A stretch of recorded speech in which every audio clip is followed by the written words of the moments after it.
ആരതൊക്കെ ഇവിടെ കൊടുത്ത് വെച്ചിട്ടുണ്ട്. മോൾട്ടിയെ നല്ല ആട്ടർച്ചയാണ്. ഇത് ഉമ്മച്ചിനോട് വയ്ക്കണ്ട് നല്ല കുരുവൾ കിട്ടി വെക്കാൻ പറഞ്ഞ. നിങ്ങളോട് ഞാൻ തെറ്റിക്കണോ? അതിപ്പോ തെറ്റാനുള്ള കാരണം എത്ര വട്ടം ഞാൻ പറഞ്ഞില്ല, ഞാൻ പറഞ്ഞില്ല. എന്താന്നുള്ളത് മനസ്സിൽ പറഞ്ഞാലല്ലേ അറിയുള്ളൂ. നിങ്ങൾ ഇങ്ങനെ മൂന്തി കുറിച്ച് നടന്ന സംഗതി തിരിയോ?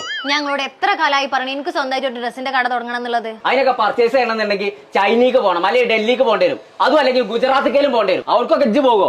എല്ലാം ആര് പറഞ്ഞ അങ്ങോട്ടൊക്കെ പോണെന്നുള്ളത്? കോഴിക്കോടിന്റെ ഒരു മണിയൻ വാസു കൊമപ്പാസേ. കോഴിക്കോട് വാസു വസാത്തിക്കണി ഞാൻ താടുന്നു. അതല്ല പച്ചേ, കോഴിക്കോടുണ്ട് മണിയൻ വാസു കോമപ്പാസ് പറഞ്ഞാണ്ട് ഒരു ടെക്സ്റ്റൈൽസ് ആൻഡ് സാരീസിന്റെ ഷോപ്പ്. അവിടുന്നാണ് ഇപ്പൊ കട തുടങ്ങണവരൊക്കെ സാധനം വാങ്ങണത്. ആ കോഴിക്കോട്ട് അങ്ങനെ ഒരു പരിപാടി ഉണ്ടെന്നുണ്ടെങ്കിലേ ഇക്കുറിക്കത്തെ പെരുന്നാളിന്റെ മുന്നേ എന്റെ ഷോപ്പാണ് തുറക്കും. ഇത് കോയന്റെ വാക്കാ. അങ്ങനെയാണെങ്കിൽ നമ്മൾ ഇന്ന് ഇപ്പൊ തന്നെ കോഴിക്കോട്ട് പോയി നോക്കാം. ഉത്സവം ആയാലും പറഞ്ഞാ ഇന്ന് കുട്ടനല്ല മട്ടനാ കൊടുക്കുന്നുണ്ട്.